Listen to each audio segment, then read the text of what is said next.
Selle saate toob sinuni Volkswagen, sest tõeline areng saab alguse tähendusrikastest vestlustest. Praegu leiad aadressid volkswagen.ee eripakkumise. 10 meie populaarseimat mudelit ilma registreerimistasuta. Tere head kuulajad, käes on 19. mai. Geeniuse digisaade on siin, saatejuhid on Hans Lõugas, Glenn Pilvre, Meelis Väljamäe. Aga lisandub meile täna saatesse veel üks külaline, sest me räägime pikemalt seekord elektriautodest. See on meie hingel niikuinii olnud kogu aeg ja lähme natuke teemasse süvitsi, mis on müüdid ja elektrifitseerimise viimased probleemid. Aga uudistest räägime sellest, kuidas Google Mapsi andmed, mis on teie kohta salvestunud ja aastate jooksul on nüüd kadumaas või kadunud. Ja räägime ühed ikooniliste kõrvaklappide uuest väljalaskest. Selline saade on täna tulemas.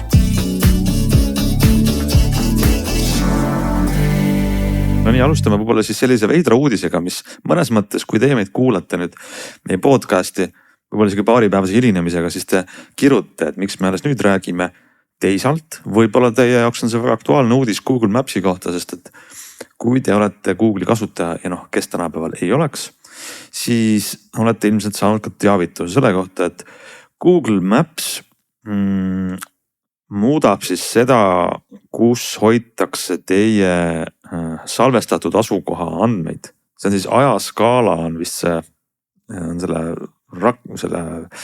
no inglise keeles välja on see timeline, kui keegi ei kasuta. Inglise keeles timeline, just eesti keeles ajaskaala. See näitab seda umbes, et sa saad käia päevase või mis iganes intervalliga ja vaadata, kus sa oled olnud Google Mapsi peal. Ajajoon on vist ka selline termin, ma ei teagi, mis ta eesti keeles on. Ajaskaala. See on väga halb tõlge. Mul on eesti Google Maps ja mul on kirjas ajaskaala.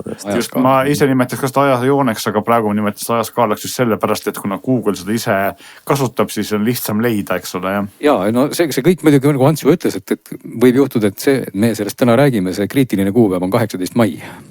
Ja siis, kui te enne ei vali, siis seda, kus kohas andme või ma saan aru, et sa pead valima, mis seadmes sa soovid oma andmeid siis säilitada, sest et neid globaalselt enam ei säilitata või ei säilitatud. Vanasti oli see automaatselt sisse lülitatud, et kes avastas ühel hetkel, et vaatas oma Google Mapsi seda ajaskaalat ja siis oli selline tore võimalus käia läbi kõik oma eelmise suve käigud ja kus sa oled reisinud, mis tekitas nagu kõhedust ja ühel hetkel siis... Kas tekitas sellest kõhedust, et kus ma käisin? No, et selles mõttes, et nii täpselt on üks ettevõte nagu mind jälitanud. Ma mõtlesin, sul tekkis selles mõttes kõhedus, et kus ma eelmisel suvel käisin. Ja võib-olla ka see, et mis eelmisel suvel juhtus. Teab, mida sa eelmisel suvel tegid, jah? Keegi teab, mida ma tegin eelmisel suvel. Ja see on siis nüüd ühel hetkel muutus see sisse välja lülitatavaks. Minul näiteks on see välja lülitatud. Mind ennast see probleemi puuduta, aga samas on inimesed, kelle jaoks on see nii-öelda osa digitaalsest ajaloost. Ja hiljuti siin suvel vist juhtus see, et Google kustutas kogemata ära mingi hunniku sellest andmetes osatud inimestel ja siis ikka Reddit oli hala täis, et tema 10 aasta mälestus on kõik kadunud, ta ei tea, kus ta käis oma sõpradega, ta enam ei ole. Nii et just, et paljud, kes sellega harjunud olid, võiks olla nüüd väga pettunud. See on huvitav näide selle kohta, et mitte, et inimesed ei muretse, et miks meetri täpsusega minu asukohta või kuskil suurkorporatsioon salvestab, vaid et miks ma ei saa seda ise nüüd sealt jälgida. No siin vaata, võiks ju natuke paralleeli tõmmata, olgu, et see on meelevaldne võib-olla mõnes mõttes, aga see oleks natukene umbes sama, et sulle saadetakse kogu aeg siis kusagilt Google Drive'ist või fotodest teavitusi, et kuulge, et kas sa oled juba valinud koha, kuhu oma kõik fotod salvestada, sest need kustuvad meil siit meie serverist nüüd ära 6 aja pärast ja siis paljud inimesed ei panegi tähele ja siis lõpuks avastavad, et et kõik minu fotod on nüüd kadunud pilvest ja siis nad enam kindlasti üldse ei rõõmusta. Selle kohta on olemas president tegelikult, see ei olegi nagu selline ulmelugu jah, sest et oli olemas, tegelikult on olemas siiamaani selline kunagi väga populaarne pildi salvestusteenus nagu Flickr ja Flickr ostis ära siin 10 aastat tagasi praeguseks juba vist üks teine firma, kelle nime mul praegu meelde ei tule ja kui nemad Flickris kunagi lubas, et see tasuta konto, mis on mingisuguse mahupiiranguga, nagu ikka on igavesti, eks need pildid seal alles. Või äkki neile oli veel see, et kui see pilt ei ole mingi suurus, siis on see piiramatu. Ühesõnaga see oli väga hea viis piltide varundamiseks. Ja see ühel hetkel nad ütlesid uue omaniku alle, et nii, et nüüd enam ei saa, et nüüd on see, et kui teil on üle mahu, siis me kustutame selle üle mahu ära, eks ole. Ja seal on nüüd reaalses elus juhtus see, et mingitel inimestel kustutatigi ära ja mingitel inimestel on saanud viimased 7 aastat teavitusi, et sa oled üle piiri ja kohe kustutame, aga tegelikult ei ole kustutatud. Nii et fakt on see, et need endised lubadused, et pakume teile X summas või piiramatult või X mahus andmeruumi ja siis ühel hetkel nagu tehakse kannapööre ja kui sul on ikka seal nagu väga palju neid pilte ja videosid, mille sa oled lootnud, see asi on nagu väga kurb, eks ole.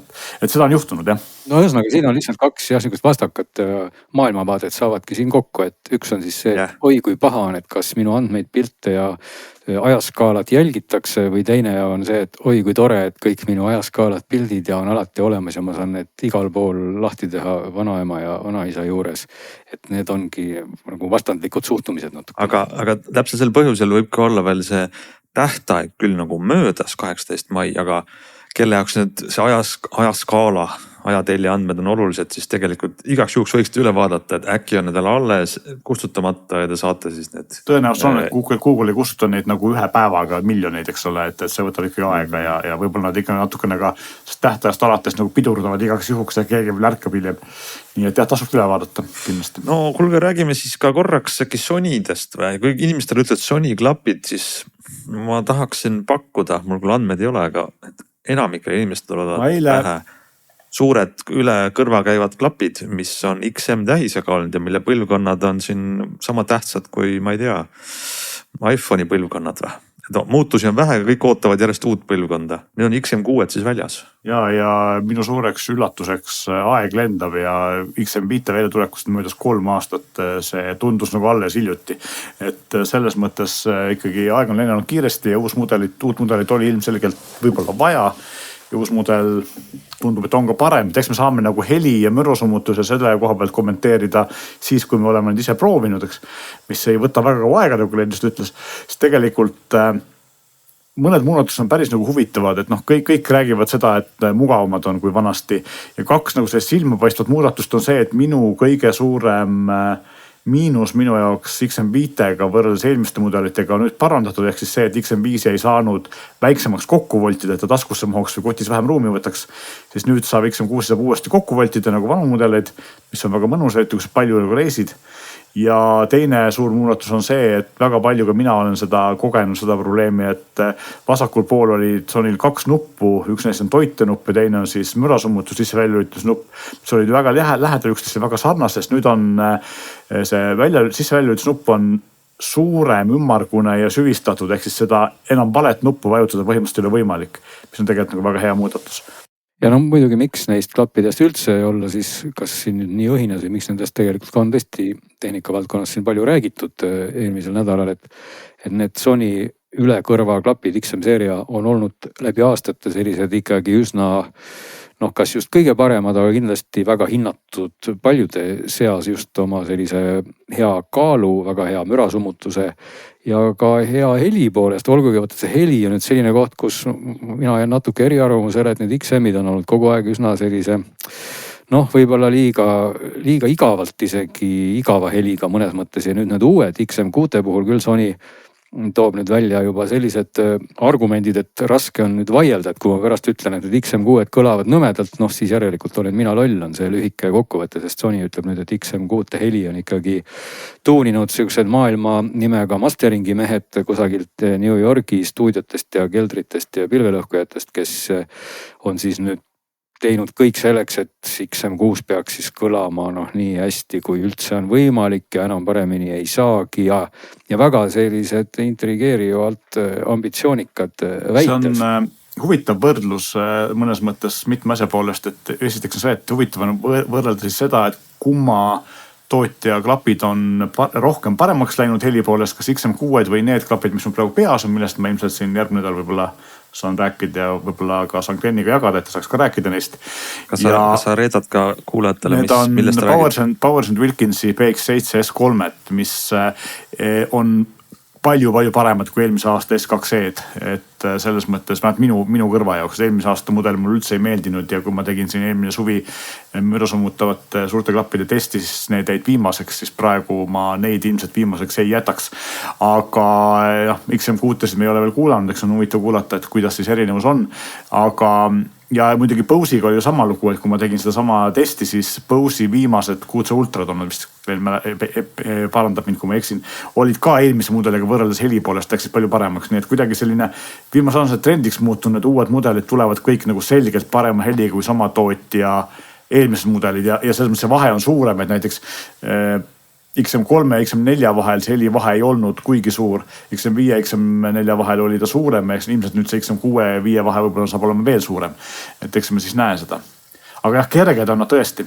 Sony üritab seal hoida ja õigustatult enam-vähem ilmselt ikkagi sama käekirja, et ega nad ei saa nüüd põhimõtteliselt nendest XM6-test siis äkki välja võluda MDR 750 QT heli, et siis jookseksid võib-olla paljud kasutajad kohe karjudes minema. Nii et noh, küsimus ikkagi jääb ka selleks, et mida me selleks heaks nagu nimetame. Aga see on nagu maitse asi, et kusagil jookseb jah see piir, et kas siis kelle jaoks on võib-olla hea selline naabri juurest kostev bass ainult, millest me oleme palju rääkinud või ja kelle jaoks on midagi muud. Aga igatahes jah, enne ei ole Sony sellist heliväidet oma nende klappide puhul lauale löönud, et ilmselt siis tõesti ikkagi võeti sellised heliprofid siin natukene mängu ja midagi lasti neil teha. Nii et tegelikult väga endiselt, nagu ma kordan ennast, selline ambitsioonikas väide, et sellised kõvad tegijad on siis just seda heli poolt seal keeranud. Ja väga huvitav oleks, ma lisan siia ühe mõtte veel ka, et nüüd XM6-ga ka Sony ütleb, et neil on mingisugune AI lahendusega mikrofonisüsteem, siis selle kõne. Mikrofoni on ulmeliselt palju ja ennem oli, kas oli 6, nüüd pidi olema 12, kui ma ei eksi, need, mis siis müra summutavad või oli vastupidi, et mingi mikrofonide arv tal väga suurenes just, et kõne muutub väga selgeks. Just, et siis seda müra summutada, mis siis tuleb sellest kõnest, mida sa räägid näiteks. Ja müra summutuse ja kõne siis selle isolatsiooniprotsessor on 7 korda kiirem kui eelmine. Nii. No, need on kõik ilusad numbrid on ju ja ma tean, et turundusosakonnad teevad kõvasti tööd nende asjadega. Aga võib-olla me peaksime ühel hetkel ka hoopis tegema ühe kõrvaklapi ülevaate mitte selle heli osas, mis sealt kostab, vaid mis heli jääb näiteks kõneledes teisele poolele kosta. Ma testin seda alati igasuguste klappide puhul ja see oli ka tegelikult minu selle võrdlustesti üks osa, et kuidas see kõnekvaliteet on ja tulemused üllatavad, et need, keda... Üllatavalt ikkagi halb on see sõna seal. Üldiselt on kõigil üllatavalt halb jah, ja teine asi muidugi see, et need, keda üldiselt kiidetakse muidu heli poolest on üldiselt väga halvad ja need, keda ei kiideta, on vastupidi üllatavalt head, eks ole. Ja Sony sai minust seal ka tegelikult ju XM5-ga ühe parimatest, mitte parima tulemuse, aga parima parandaja tulemusega, siis XM4-ga võrreldes on mikrofoni kvaliteet XM5-l oli kõvasti parem ja nüüd XM6-l ilmselt on siis veel parem. Ausalt öeldes ei saa mina sellise mitte insenerina üldse aru, millest saab nii halb olla? Millest saab nii halb olla, et milles on see probleem, et kas see on mingitest standardites või on see, et kas tegelikult kõrvaklappidel füüsiliselt juba ammu nendel kõikidel, mis müra summutavad, nendel on ju piisavalt kvaliteetsed mikrofonid, et aktiivset mürasummutust üldse teha. Selleks sa pead ju vastandfaasi keerama välismüra, selleks sul peavad olema head mikrofonid.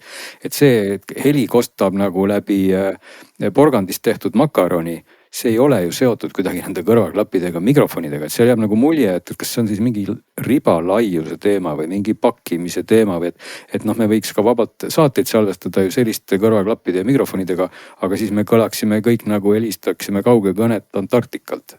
Nagu mingite asjade puhul see on nii jah, et näiteks ka samamoodi mina olen imestanud selle transparency'ks nii-öelda välise heli läbikostvuse puhul, et kõik seda teevad ja püüavad parandada mudelist igal aastal uus, eks ole, ikka nad ei ole sama head, kui on Apple AirPods Pro 2, eks ole, ja ometigi see ei tohiks olla nagu raketiteadus.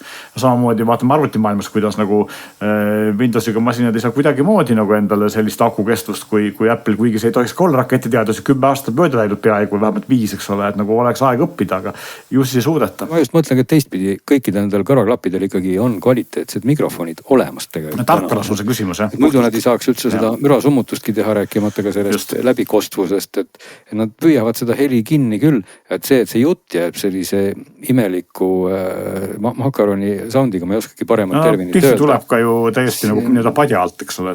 Noh, seda võib ka ju juhtuda, aga et ta nagu lihtsalt on nagu telefonikõne, et see on kummaline, et see ei ole võib-olla isegi seotud siis kuidagi nagu kõrvaklappide füüsilise või tarkvaralise, ma ei oska öelda, insener-konstruktsioonilise ehitusega, vaid seal on mingisugune muu probleem. Ilmselt on see ikkagi see, et millist Bluetooth koodekit kasutatakse, kuidas ta ribalaius on. See ilmsellega, et jutu jaoks nad kasutavad mingit hoopis teist asja kui heli edastamiseks ja seal. Seda on kuidagi väga kokku pressitud, sest mõnikord pean ma tunnistama, et ma olen seda aeg-ajalt autos kuulnud. Nimelt, kui sa ühendad oma telefoni või mingi seadme ära siis autoga, Android auto ei puutu siin isegi asjasse, siis mõnikord juhtub, et telefoni ühendu ära nagu läbi selle, mis selle profiili nimi on nüüd, mis heli edastab, mul on selle ühendu. AD2B, eks ole, on see, ta ühendab läbi selle kõneprofiili. Selle kõneprofiili ühendab ära just. Ja kui ta ühendab telefoni autosse läbi kõneprofiili ja sa hakkad juhtumisi muusikat kuulama, siis sa saad aru, kui see jube see on. Et tegelikult ma arvan, et äkki siin on hoopis kühvel või koer või mis asjad need maetud olid just selle koha peale, et see sama kõneedastus kõrvaklappidest kasutabki seda sama õnnetut profiili ja see tõmbab kõik alla. Minul on sama mure tihti oma siin selle podcast salvestus mikrofoni ja Windowsiga, kus ta üritab vaikimisi ühendada profiiliga kõneteenused, mis on ka kõvasti kehvema helikvaliteediga kui nii-öelda see tavaline mikrofoni kanal. Just ja see kõneteenus ongi just sagedused minust ülalt poolt mingisugust 3000 või 4000 või mis iganes hertsi lihtsalt lõigataksegi ära, et ribalaiust kokku hoida. Ja sul on alati käsitsi vaatama, kas ikka läks õige see nii-öelda süsteem, eks ole. Aga nii on jah. Üks asi muideks, mis on veel huvitav, mis XM6 puhul on see, et neil on häälkäsklused esimest korda siis Sony ajaloos. Aga naljakas oli see, et selleks, et häälkäsklusi kasutada pead, sa kõigepealt ütlema hey headphones. Mitte ei oli, vaid ja mis on nagu kõige jaburam ja keerulisem ja ebamugavam selline hotword üldse, eks mis olemas on.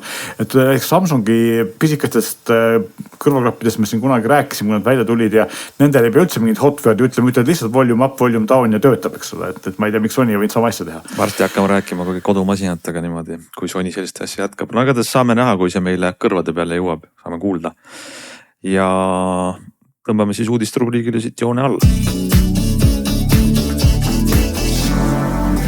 Lähme saatega edasi pikema järgmise teema juurde ja tähelepanelikult kuulajad on niikuinii kuulnud, et me ei suuda automotiivsetest tehnoloogia uudistest hoiduda ja räägime neist siin pea iga saade või iga kuu ja kuulajad on mul ka tähele pannud, et siin on kosta, et meil on põhjust külla kutsuda ühe autobrändi esindaja, kelleks täna on Kristjan Salak, Volkswageni Eesti piirkonna müügijuht.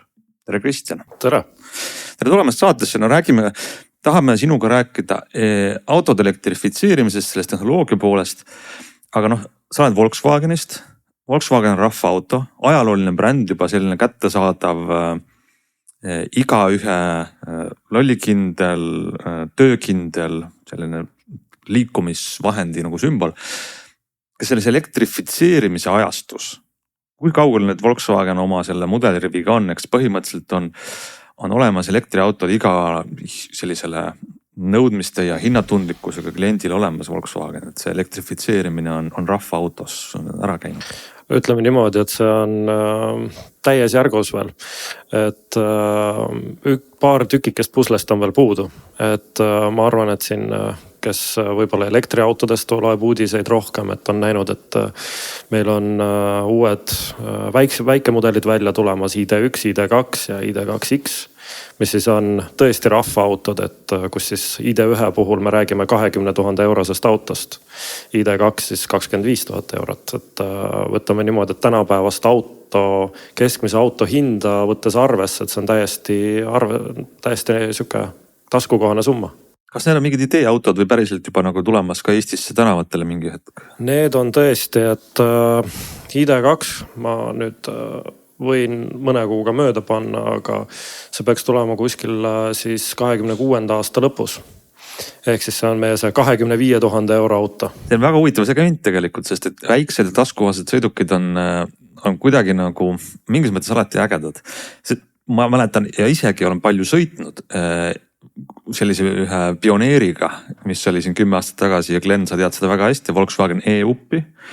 Siis tuli ju mingi aeg hiljem tuli välja Honda oma selle pisikese, kas oli Honda E lausa või? Peaks olema küll, jah. Jälle sellest seeriast, mis on siuke väike, nobe ja kättesaadav, kuigi see võib-olla Honda kohta ei kehtinud väga. Ja nendes mudelisegmendis või üldse elektriautode osas ma ütleks, et selle selles mõttes on see kuidagi natuke ebaühtlane see jaotus üldse, et hinnad on ju nii palju üles kerinud, et kuidagi ja noh, see on ka müüt ja mõnes mõttes ka tegelikkus, et paljud elektriautod ongi väga kallid ja nad kipuvad olema väga suured. Siis nad sõidavad kaugele ja siis nad on jälle suured ja nad on ka võimsad ja siis nad on jälle väga kallid.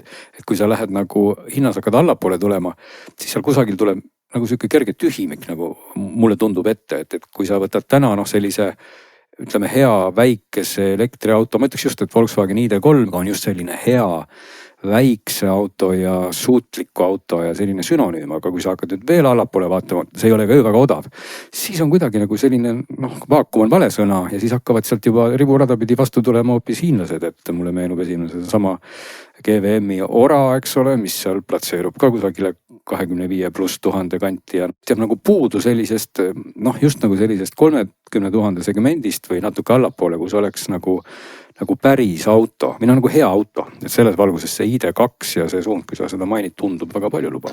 No ütleme niimoodi, et Euroopa vaates on see ID1, ID2 on pigem rohkem teemaks. Ja siin tegelikult tasub ära ka mainida, et see ID1 on nagu selle e-api hingeline järeltulija, aga sisustuse lahendus või siis salongi lahendus on tegelikult Volkswagen Polo suurune, et ta ei ole enam nagu see pisi auto, et nagu ostukäru ja ID2 tegelikult tuleb meil Golfi suurune.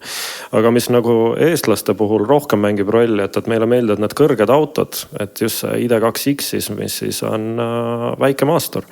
Ja tegelikult siin me näeme rohkem nagu seda, et Baltikumis ja eriti Eestis oleks nagu neid ostjaid, et kui me räägime alla 30,000 eurosest väikesest maasturist, täiesti reaalne asi. Ja sa mainisid ka siin need suured akud ja kõik, eks inimestel on see, kuidas ma ütlen, see range anxiety see on nagu see üks müütidest ka, et elektriautod nendega ei saa kuskile sõita.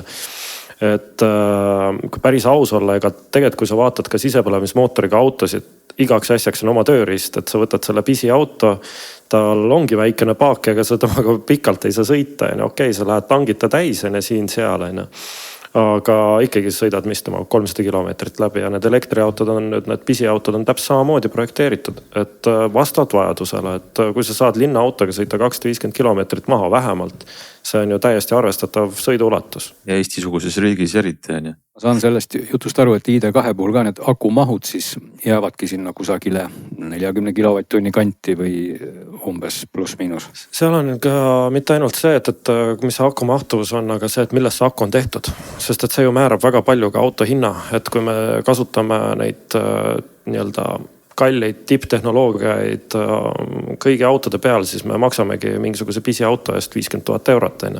Et see nagu ei ole tegelikult ju mõistlik. Mis need akutehnoloogiad on või ütleme, mis on kallid ja mis on vähem kallid? Eks mis siin tänapäeval on nagu kasutatud akud, mis siis põhinevad erinevatel liitiumikeemiatel, koobaltitel ja nii edasi. Aga on ka tulemas raua või tegelikult juba on osalt kasutus on ju raual põhinevad akud, mis siis on hulka soodsamad.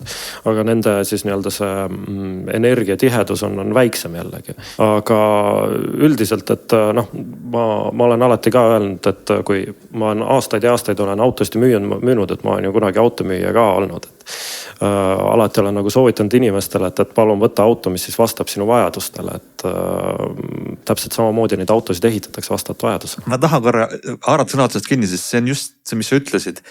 Kas ei ole kogu elektrifitseerimise juures see nagu väike konflikti koht olnud, et miks on ehitanud enne kõik need suuremad SUV-d, mis on tohutu suurte akudega, sest inimesed mitte ei ole tahtnud osta elektriautod, mis neil vaja on, vaid see, mida sa mainisid, see hirm, mu aku saab tühjaks, range anxiety mõjutab ostuotsust.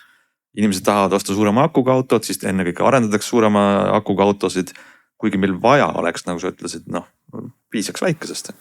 Aga vaata, siin on teine pool on see ju, et nagu mainisin, et või siis eelnevalt siin, kui rääkisime, et tegelikult see uue auto või siin nii-öelda premium klient on tegelikult juba ju pööratud sellesse elektriauto usku. Nemad olid nagu need esimesed adopteerijad, võtsid need kallimad autod, mis seal salata. Ja ega need autod olidki baseeritud sellel, mis muidu müüb, eks ju, kas või ICE ehk siis internal combustion engine ehk siis sisepõlemismootoriga autode puhul, mis meil praegu läheb, on keskklassi maastur. Täpselt samamoodi oli ka meil on ju ID4 olnud tegelikult suhteliselt edukas mudel. ja vastavalt sellele ehitatakse, mida inimesed tahavad nii-öelda, kas neil seda on vaja, see on nagu teine küsimus, eks ju. Ma ei tahtnud üldse vahele segada, aga lihtsalt võtta veel ka siin sõnasabast kinni, et see ei ole muidugi üldse, see ei ole see nagu Volkswageni probleem, aga kui juba läheb see laiemalt kogu sellesse elektriautode vaatesse, siis tegelikult kõige suurem probleem on ikkagi, et tavalisel inimesel ei olegi seda autot selles mõttes laadida ja siis tal tekibki see sama ärevus esiteks, et kiirlaadija, see on kallis, et tal on seesama mõttemuster, et bensiinijaam võrdub, käisin ruttu pissil ja võtsin mingisuguse hamburgeri ja siis sain paagi täis. Elektriauto puhul ei saa seda niimoodi teha, kui sa nagu selle sama mustri kannad üles elektriauto peale, siis ma ütlen sellise bensiiniauto mustri, siis ta ei ole tegelikult atraktiivne ja ma pean ka tunnistama, et kui mul ei oleks tegelikult kodus elektriauto laadimise võimekust ja ma ka seda ei saaks, nagu tegelikult see ju väga paljude inimeste pea kohal on ju reaalsus. Võib-olla ka suhtuks elektriautosse tegelikult hoopis teistmoodi, et ma näen, et autotootjad proovivad küll kõike teha, et teeme nüüd väiksemate akudega autod, siis on inimesed kurjad, et siis nad ei jõua Tartusse, teeme suurematega, siis on nad jälle kallid, aga tegelikult see kõige kitsam koht on ikkagi, see pall ei ole nagu autofirmade käes tegelikult, see on just selle laadimisvõimekuse käes inimestel kodudes tegelikult või selle mõttemustri muutmises. Mitte ainult, mina ütleks, et see on laadimisvõimekuse käes autodes ja välistes laadijates ka, sest et ükskõik mida me teeme. Fakt on see, et me ei saa kunagi niimoodi, et me 100% inimesed kodus laadida. Eesti tingimus eriti või siin Ida-Euroopas, kus meil on suured korterelamud, mis tähendab seda, et me peame saama autod ja taristu selliseks, et punkt 1 nagu tehakse Inglismaal, et iga lambiposti juures saab laadida, see on pistik, eks ole, viipad oma kaartki ja laed aeglaselt siis küll. Et kui sa pargid tänavale, siis tänavavalguste posti küljest saab laadida ka. Ja teine asi on see, et ikkagi laadimiskiirus ja mulle tundub, et siin ei ole mitte see, et Kattel ja BYD näitavad, et meil on nüüd 1,2 megavatti post, eks ole, vaid pigem see, et selle auto laadimiskurv või selle aku laadimiskurv oleks nagu parem, kui ta praegu on, et see 10–80% jääkski sinna 150 või 200 kilovatt-tunni koht kanti, eks ole, mitte ei oleks see, et ta 10 juures on 100 või 150, nagu ta praegu autodel on ja siis 30 juures ta kukub juba 50 peale ja 70 juures kukub juba 10 peale, eks ole, et see nagu ei ole jätkusuutlik, et me peame üle saama sellest, et inimene saaks nagu ka nii-öelda siis avalikus laadijas, ma ei tea, 15 minutiga maksimaalselt oma aku nagu normaalselt täis, mitte juba 100%, aga normaalselt täis.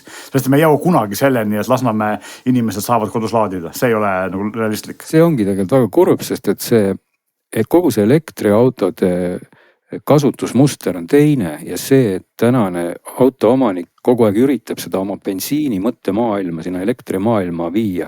See ongi tegelikult vale, et elektriauto peabki olema selline, et ta laeb siis, kui ma teda ei kasuta, mitte et ma ei lähe teda laadima. Ja seal ongi see, et kui sa lähedki toidupoodi, viskad selle omale laadijasse ja kui sul 15 minutiga vabalt täis saab, sul ei olegi probleemi, et sul kodus ei ole laadijat. Ainuke vahe on hinnas. Ega ma võin siin korra vahele segades öelda, et ma ise elan Lasnamäel ja mul endal oli 2 aastat elektriauto käes.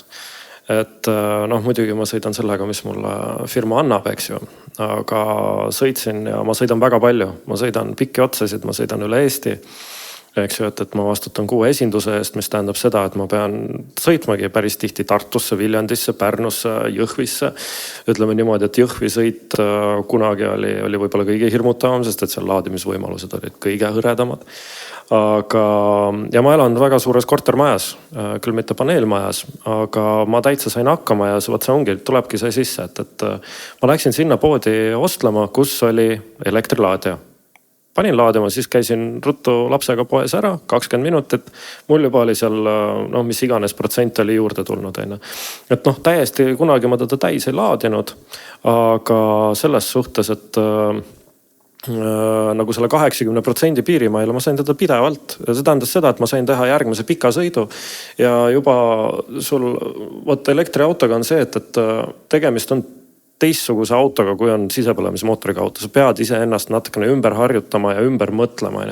Eks siin ole ka väga palju tööd ka esinduste käes, eks ju, müügimeeste käes, et kuidas nad kliente kliente siis konsulteerivad, kuidas nad neid aitavad, kuidas nad neile selgitavad. Ja ma ütleks niimoodi, väga tihti jääbki see selgitustöö tegemata ja siis inimesed satuvad hätta ja siis tulevad igasugused need halvad tagasisided ja probleemid. Olgugi, et tegelikult probleemi ei ole.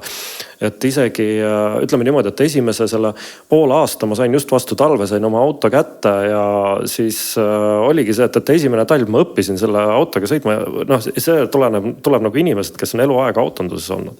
Et ma teadsin nagu see teooriat, aga ikka tegin neid vigu, et kus ma siis hüppasin külma autosse, kõvas oli -15 kraadi ja mõtlesin, et hakkan Tartu poole sõitma, et mul mingi 60% akut, küll ma jõuan sinna tikupoisini. Aga selle külma akuga ma tõmbasin ta juba tühjaks ja siis pärast viimast kilomeetrit värised. Oleks pidanud aku soojaks tegema, panema korra laadiasse ja korras, ei ole probleemi. See on sul väga õige ja mul tuleb kohe meelde ühe sõbra jutt, kes käis reisil kuskil seltskonnaga, rentisid selle auto, elektriauto reisil. Talvi siis suusareis vist oli. Ja tuli tagasi jube halvad elektriautod ikka. Et nagu see küll ei lähe kuhugi. See oli kokkuvõte, punkt. Ja siis kui sa rohkem räägid, siis on see, et ta ei saanud aru, et need laadimise otsikud ja mis seal tema autol oli ja kus need asud ja kuidas need leida ja kui laetud sai meil jube hea sõita nagu ikka oli väga mõnus ja kahe, aga noh. Aga see on see esimene emotsioon on see üks lause, et ei, see on ikka halb. Seal on ka tegelikult ikkagi veidi nagu selline, ma ütleks, et autotootjate tegemata töö või tarkvara optimeerimise küsimus veidi, et päris tihti kuulatakse selle üle, kuidas talvel on aku siis mahtuvus palju väiksem, aga tegelikult probleem on ka see, et seda ei näe nagu realistlikult, eks ole, et see nii-öelda see tarkvara ei saa aru, kui palju seda akut siis tegelikult on või palju see aku võimeline on, et kui ta mulle ikkagi talveilmaga näitab alguses 400 ja 10 kilomeetri pärast ka 400 ja 50 kilomeetri pärast 200, et siis nagu ta ei suuda nagu kohe seda kalibratsiooni ära teha, et ta suudaks ennustada. Ma vaidlen vastu tugevalt. Kusjuures mina vaidlen ka siin vastu nagu Vaakgrupi auto kasutajana, et vähemalt ma ütleks küll, et Volkswagenid minu kogemuses näitavad pigem kohati see negatiivselt. Tas on ka väga õigesti seda prognoosi. Okay. Ilmselt kogemusi on erinevaid, aga olles ka siin sõitnud praegu väga paljude erinevate elektrikatega, kipub ikkagi olema ka nii, et seda positiivsust ikkagi paljudel brändidel on rohkem kui võiks, et rääkimata kunagisest Nissan Leafist, mis oli väga optimistlik. Ma mäletan, kolleeg Tarmo Autogeenusest kirjutasid artikli sel teemal, kuidas ta sõitis, ma ei mäleta Rakverre või pidi Narva sõitma ja Rakverre sõbra juurde, sest et lihtsalt see range, mis alguses näitas, oli pärast nagu üle 2 korra väiksem reaalselt. Aga see jällegi oleneb ju nii mitmest asjast. Aga see ei olnud Volkswagen auto, see oli mingi teine asi. Vahet ei ole, mis brändi auto see on, see oleneb nii mitmest asjast, et kas sa valmistasid auto ette enne, kui sa läksid sellele maanteesõidule. Sellest juba tuleb ka küsimus, sest et ma ütleks niimoodi, ma teinekord toon paralleeli elektriautode ja diiselmootorite vahel. Et nad mõlemad tegelikult on väga efektiivsed, mis tähendab seda, et nende nii-öelda soojene, et kuidas nad ennast üles soojendavad, käib neil väga keeruliselt, eks ju. Et tänapäeval on elektriautodele pandud ju lisa need kütteelemendid ja nii edasi akudele, kus ta siis saab seda aku, sisuliselt on akudele kliimasüsteem paigaldatud, et ta saab sättida vastavalt aku valmis, kas siis sõiduks või laadimiseks, mis iganes. Aga kui sa näiteks lähed maantee peale sõitma, siis nagu diiselmootoriga, sa vaatad, kuidas sul jahutusvedeliku näidik hakkab langema sinna sinise poole.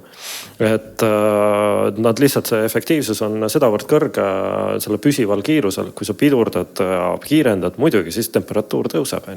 Minu mõtte kokkuvõte oli ka see, et see mõttemall tegelikult on natuke teistsugune, et kui bensiiniautot mindi tankima spetsiaalselt tankimise pärast, siis tegelikult elektriautoga peaks olema vastupidi, et sa saad laadida seal, kuhu sa lähed tegema hoopis muid asju. Et siis oleks kõik väga hästi, olgu see sul siis öösel kodus, kusagil poes käies, et see laadimisvõimekus peakski tulema niimoodi järgi ja muidugi teine teema on siis see hinnastamise pool, aga siin on ka juba erinevad pakkujad päris nutikaid pakette hakanud välja töötama ja pakkuma, kus sa saaks võib-olla võtta ka siis kiirlaadiasse kaasa oma koduelektri hinda ja kui sellised lahendused ka jõuavad, siis see kindlasti muudab asja paremaks. Samas, kui me hinnast räägime, siis ma olen ka vaadanud, väga palju kurdetakse, kui kohutavalt kallis on meil elektriautot laadida kiirlaadias ja siis ma nagu kohati julgen imestada, kui inimesed ütlevad, oi täitsa lõpp, et käisin tikupoiss, kus iganes 35 senti küsiti kilovatt-tunni eest, et see on nagu röövimine päise päeva ajal. Ja siis kui Inglismaal nagu tehakse sellist pulli, et küsitakse 79 senti, keegi nagu imesta ja samal ajal, kui kõrval Tesla laadias on 45, siis firmad imestab, miks neil nagu ühtegi inimest laadimas ei käi. et meie hinnad on nagu palju paremad kui nii mõneski mujal Euroopa riigis. no isegi nagu sellised, kui me võtame need laadimised, tegelikult ma tahtsin tuuagi selle väikse varjukülje siia, et mis puudutab seda avalikku laadimist.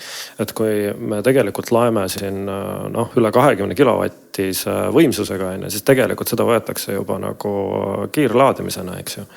Et mis teoreetiliselt tegelikult rikub seda auto akut. Et tegelikult ju nagu telefonidelgi on sul olemas ju see battery safety nii-öelda see option, et lülitad sisse, see kaitseb sinu akut kuni 80-ni laeb, autode puhul ka soovitatakse kuni 80% laadida. Aga siin näiteks Adak tegi, kas oli aasta tagasi või paar aastat tagasi, tegi 100 000 kilomeetri testi ID3-ga. Ja sõitsid 100 000 kilomeetrit niimoodi läbi, vist oli aastaga ja ainult kiirlaadimises. 100 kilovatti pluss võimsusega laadisid. Ja siin hoiatatakse küll, et siis aku degradeerub väga kiiresti, aga selle 100 000 kilomeetriga kõige ekstreemsemates oludes läks 93% akut oli alles veel. Et võttes seda, et kui palju keskmine inimene sõidab ja kui sa laed veel teda nagu nii-öelda normaalsetes oludes, ehk siis vahetevahel selle 11 kilovatiga, vahest 20 kilovatiga. Et tegelikult see aku nagu eluaeg kasvõi, et mingisugune 10+ aastat on täiesti reaalne. Kas mitte ei ole ka seotud argument või ütleme selline asi, mis seda elektriauto akut mõjutab, on ju kõige hullemini kõrge temperatuur. Kiirlaadimisel on vist temperatuurid ka tõusevad. Ja Eesti selles mõttes on sellises parasvöötme siin otsas, kus meil on päris hea, et tean Ameerika lõunapoolsemate osariikides on need Teslad surevad kogu aeg sellepärast, et akud seisavad päeval siukse 50-kraadise kuumusest Celsiuse järgi suvel, eks.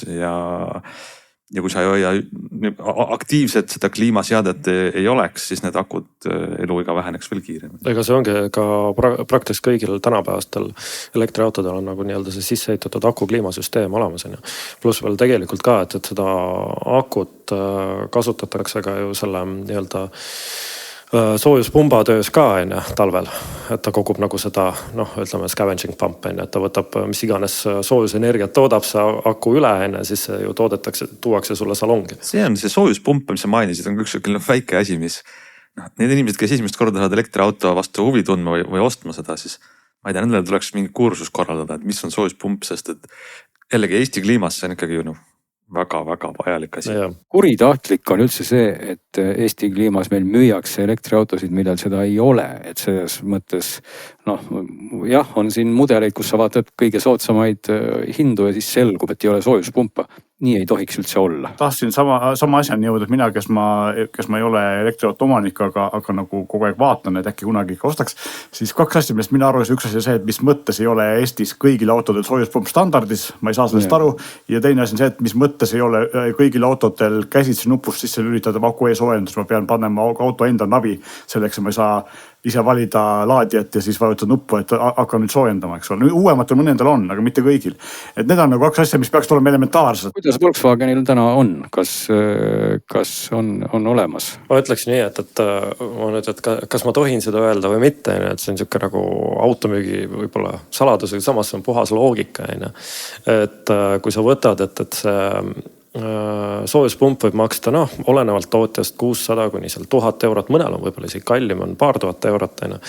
Aga olgem ausad, et kui me paneme hinnakirja üles ja meil on valik, et kas me näitame hinda 39 990 või näitame 41 000, sellel on nagu psühholoogiline oma siukene märk. Et see on siukene paras nii-öelda köiel kõndimine, et leida see parem variant ja vahetevahel on see nagu tootja poolt ka määratletud, eks ju. Et kus siis ongi see, et kus tootja nagu ütleb, et nüüd sa saad siukese auto, see on baasis on niimoodi varustatud, ja lisavarustus on siin, aga sa ei saa niimoodi päris süsteemides ei saa panna, et auto nüüd kohe tuleb automaatselt selle kamakaga. Kas tegelikult ma segan korra vahele, et kas tegelikult täna ka ikkagi Volkswageni alumise hinnataseme autod tulevad ilma soojuspumba? Osad küll, jah. See oleks nagu sellise toreda, ausa, eetilise müügimehe töö täitsa heas mõttes tegelikult alati kliendile öelda, et aga siin seda ei ole. Ei, aga me alati või noh, vähemalt noh, ma tegelen ka väga palju müügi koolitamisega ja üldise nagu selle kliendi teeninduskvaliteedi koolitamisega ja üks asi, mis ma alati ütlen müügimeestele, et olge alati ausad.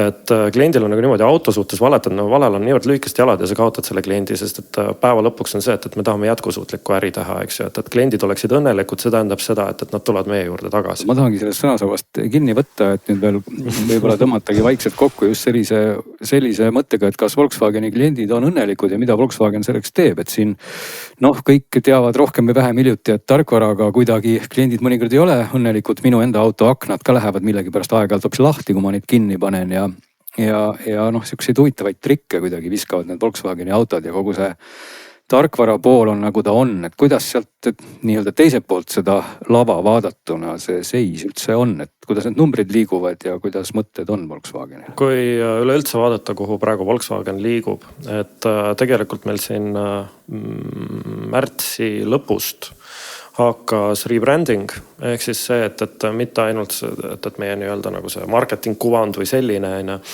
aga üleüldine nii-öelda toote strateegia ja toote kuvand on nagu muudetud. Et noh, sellest ka tuleb näiteks need nii-öelda tarbijasõbralikud autod, need ID1-d, 2-d ja nii edasi, et mis siis sobivad kõigile. Ja ühtlasi see kandub üle ka softi poole peale, et võimalikult teha ta kasutajasõbralikumaks ühtlasi, et võib hakata nägema rohkem nuppe autos.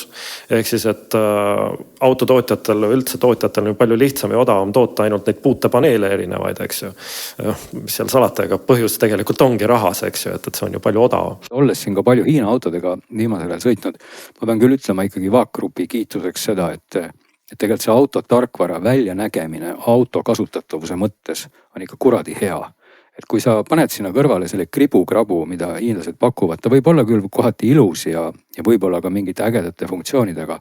Aga kas see on selline vanakooli tootja või et selles mõttes on nad õigel teel vähemalt, ei ole visatud nii-öelda siis pesuveega kogu seda vana head know-how'd välja, et tegelikult kogu see graafika ja kasutatavus ja see on ikkagi VAK-grupi autodel väga hea. Ma süüdistaks Apple'it sellest. Võib-olla siis tõesti jah, et auto ei ole nagu arvuti, et autosse ei tule panna seda iMaci. No tegelikult ma siin sõitsin, ma ei tea, kas nüüd nad on revisjoni teinud või mitte, aga sõitsin BMW iX-iga, eks ju, mis on nagu premium elektriauto ja seda ekraani ma vaatasin ja võtsin nagu selle nii-öelda äpp menüü lahti, mul läks silme eest kirjuks, sest et see oli täpselt nagu iPhone'i menüü, aga see on nagu sinust mingi 50 senti eemal ja sa pead sinna küünitama ja nad on täpselt näpu otsa suurune. Ma tahtsin lihtsalt jõuda selleni, et pigem, et näiteks meie rebranding ongi see, et me teeme inimesele sõbralikke autosid, et ühesõnaga see ongi nagu inimestel kasutamiseks. Mitte see, et me nüüd saame kuskil panna puutetundliku paneeli, sellega paar senti kokku hoida. Olgem ausad, mida seni on pandud. No, aga need on trendid ka, et see on nagu moodne, see on, ütleme nii, et see on see perceived luxury, et kas see on nüüd reaalselt on see luksusena? Vist mitte, aga kas see tundub luksuslik ja äge? Jaa, et kui sa võtad kas või teatud Jaapani tootjad, et vaatad nende Jaapani siseturu masinaid, no mida rohkem nuppe, seda kallim auto. Ütleme nii, sest et see on nagu see vanakooli kasutaja, tema tahab nagu seda, et ma vajutan nuppu ja see nupp teeb seda, mida ma tahan, et ta teeks. Või et ma ei pea hakkama kuskilt menüüst taga otsima, kuidas oma ventilatsiooniluuki kinni panna, mida ma võiksin teha ühe kangikesega. Üldiselt, kui vaatame nagu müükes, ma küsin, et kuidas sulle tundub, et teil läheb nagu viimasel ajal vähemalt Euroopa mõistes üsna hästi, et kui vahepeal tundus, et Volkswagen ei lähe nagu selle elektriautode maailmas väga hästi, siis vaatan siin viimaseid numbreid ja esimeses kvartalis oli Volkswagen Euroopas Teslast mööda läinud ja see on ainult Volkswagen, et kui me lisame siia juurde Škodad ja Cuprad ja teised VAK-grupi autod, siis tegelikult see dominants on päris suureks muutunud viimasel ajal. Euroopast on oma kodumaise autofirma üles leidnud, tundub mulle. Ma ütleks isegi tegelikult Baltikumi tasandil, et kui vaadata kas või meie, me võtame siin kokku nii sisepõlemismootoriga kui ka elektriautod, aga ma korra kommenteerin sinna ka juurde, et meil oli üle 20% oli see turuosa. Mul praegu täpne number ei tule meelde, aga see oli Baltikumi mõistes väga suur number. Et umbes 710 autot andsime kätte Baltikumi peale, mis on täiesti sihuke väga muljetavaldav number. aga sellest enamus oli FEV-id näiteks, ehk siis plug-in hybrid electric vehicle'id. ehk siis meie uue põlvkonna plug-in mudelid on osutunud üle ootuste tugevaks performeriks. siin on ka see, et firmad ostavad selle pärast, et maksu maha saada. Eraisikud kusjuures. mina olen kogu aeg arvanud, et see on kõige mõttetum autoliik üldse, et ostas juba elektrikas või ostab bensukas. tahtsid 2 mootorit kaasa ilma asjata. ma arvasin sama. saad sõita elektriga, aga sul on see garantii on kaasas alati. ja aga see teeb keeruliseks oma auto ja pärast on keeruline hooldada ja kallis ja müüt on, minu peas on see niimoodi. ütleme nii, et jah, vot siin on, et jällegi jõuame müütideni.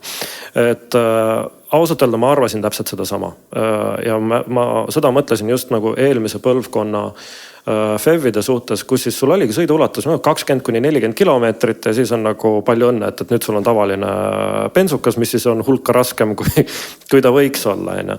Kui sa võtad nüüd kas või meie uue põlvkonna tooted ja siin ka mõned teised Saksa konkurendid on sõiduulatused on juba pikemaks läinud, ehk siis meil Tiguanil, Tayronil, siin Passatil, Golfil on sõiduulatus mingi 100-120 kilomeetrit ja see on reaalselt, sa saad selle kilometraaži kätte.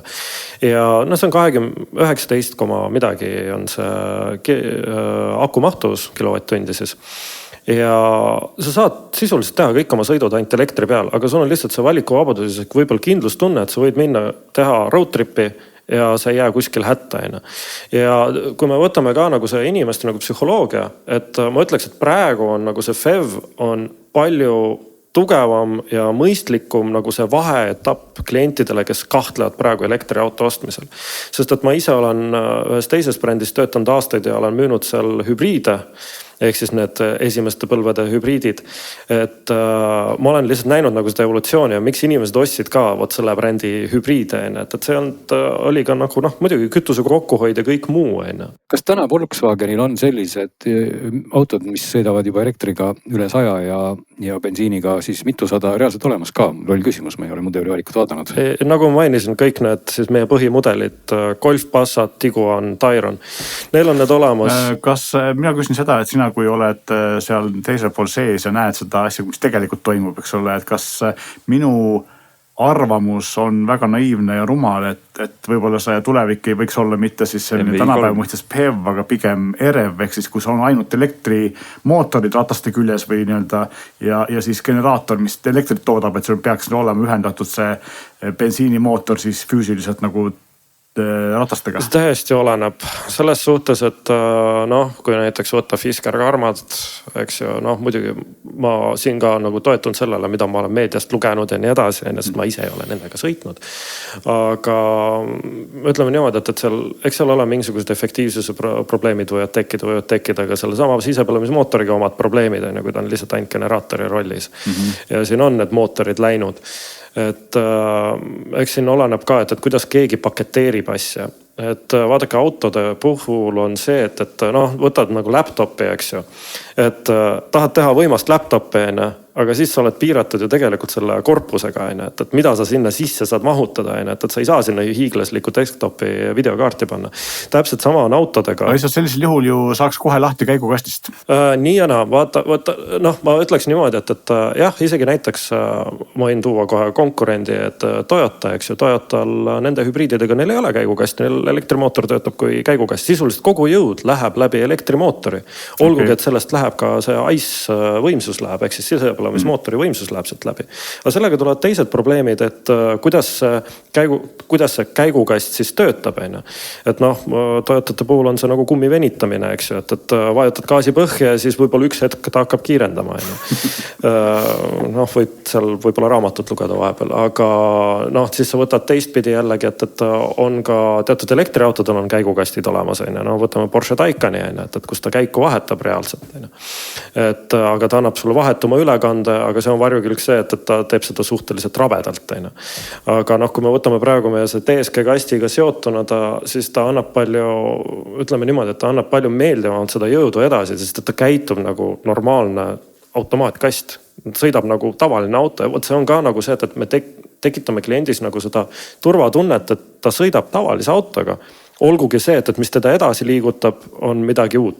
Need on väga tegelikult olulised nüansid, aga noh, meil jääb siin vaidlemiseks veel kõvasti materjali ikkagi, kas nüüd minna siis hübriidi täiselektrilise või millegi muu peale üle. Me saateaeg on läbi, igatahes teame, et kutsume Kristjani võib-olla jälle saatesse, kui ja see elektrifitseerimise teema ei kao mitte kuhugi ja tegelikult jube põnev ka see muutus. Tundub mulle nagu positiivsena vähemalt, et Volkswagenil võiks siis hakata minema paremini vähemalt, kui on seni läinud mõnedes valdkondades kogu selle pika jutu kokkuvõtteks, mis on tore. No täna juba, et vaatad, kuidas need ekraanid ja asjad töötavad, et see on juba väga meeldiv, et noh, isegi Volkswageni kasutajana iga päev sõidan nendega, et iga päevaga läheb aina paremaks, patch'id, asjad tulevad ja ei pea minema esindusse neid tegema, see on veel üks nagu pluss, et auto ise teeb ennast korda. No kindlasti me tahame proovida ka sõita nende just plug-in hübriididega, kui sa ütled, et need on juba sellisel kujul olemas, et oleks nagu hiinlastega ka võrdlus. No näed, siit tänasest saatest üks siis mõte ka üles, mida kindlasti edaspidi kuulajatega jagame. Praegu ütleme ka kõigile osalejatele aitäh, kuulajatele suured tänud ja arvestage, et oleme tagasi nädala aja pärast digisaatega. Nägemist!